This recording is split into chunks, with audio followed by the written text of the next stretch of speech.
आज की वीडियो में बात करने वाला हूं टिटनेस के लक्षण के बारे में। टिटनेस का सबसे पहला लक्षण होता है बुखार होना। बुखार, हालांकि आपके शरीर में कोई भी बैक्टीरियल इन्फेक्शन है तो बुखार आपको होगा ही होगा। तो टिटनेस का इन्फेक्शन भी अगर आपको हुआ है तो आपको बुखार होना शुरू हो जाएगा। टिटनेस की सबसे बड़ी दिक्कत क्या होती है कि इसका इंक्यूबेशन पीरियड जो होता है वो 3 से लेकर के 21 दिन के भीतर कभी भी हो जाता है। मतलब आपको वो बैक्टीरियल इन्फेक्शन जब भी हुआ तो उसके 3 से लेकर के 21 दिन के अंदर आपको उसके लक्षण दिखाई देना शुरू हो जाएंगे। पहला लक्षण मैंने आपको बता दिया कि बुखार होना। दूसरा लक्षण होता है आपका मुंह कम खुलना। इसको टिटनेस को बहुत सारे डॉक्टर्स दूसरी भाषा में जॉ लॉकिंग भी बोलते हैं। इसमें सबसे पहले दिखेगा आपको कि आपका जो कंधे वाला पोर्शन है, ये वाला पोर्शन है, और जो आपका जॉ है ये धीमे धीमे करके लॉक होना शुरू हो जाएगा। मतलब इसमें क्या होगा कि जो मसल्स होते हैं वो कॉन्ट्रैक्ट हो जाएंगे, जिससे आपको मुंह खोलने में समस्या होगी।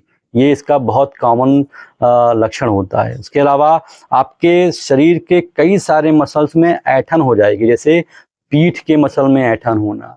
उसके बाद आपके धीमे धीमे करके आपके शरीर के अन्य भाग में भी ऐंठन होना। तो इसका जो कॉमन 3 सिम्टम है वो है बुखार आना, मुंह ना खुलना, मुंह खुलने में समस्या होना, पीठ वगैरह में दर्द होना। इसके अलावा धीमे धीमे करके सांस लेने में तकलीफ होना। मतलब जब आपके मसल जो हैं वो ऐंठन में की परिस्थिति में आ जाते हैं तो पेशेंट को सांस लेने में भी समस्या होती है, साथ ही साथ खाना खाने में या कोई भी चीज़ निकलने में भी समस्या होती है। ये इसके कुछ कॉमन सिम्टम्स देखे आते हैं। फिर से एक बार बता दूं, पहला बुखार आना, दूसरा मुंह कम खुलना, तीसरा पीठ में दर्द होना, चौथा सांस लेने में तकलीफ होना, और साथ ही साथ कोई भी चीज़ खाने पीने या फिर निगलने में समस्या होना। ये कुछ इसके कॉमन सिम्टम्स हैं। लेकिन आपको फिर से बता दूं कि आप ये वीडियो देख करके घबराइएगा मत, डरिएगा मत। आप अपने डॉक्टर से परामर्श कीजिए, मिलिए, उनको दिखाइए, वो आपको सही चीज़ें बताएंगे कि आपको समस्या क्या है।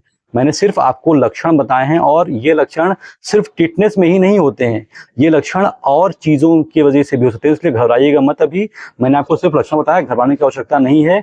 आपको अगर पीठ में दर्द हो रहा है तो वो किसी और कारणवश भी हो सकता है, कोई जरूरी नहीं कि आपको टिटनेस ही हो गया है। आपको अगर मुंह नहीं खुल रहा है तो हो सकता है कि आपको ओरल सबम्यूकस फाइब्रोसिस हो गया हो, कोई जरूरी नहीं है कि आपको टिटनेस ही हो रहा है। तो आप घबराइए मत। बुखार हो गया, उसके और भी कारण होते हैं, आप घबराइए मत, डॉक्टर को दिखाइए और वो आपको सही उपचार बताएंगे। मैंने आपको सिर्फ टिटनेस के लक्षण बताए हैं, परेशान होने की आवश्यकता बिल्कुल भी नहीं है।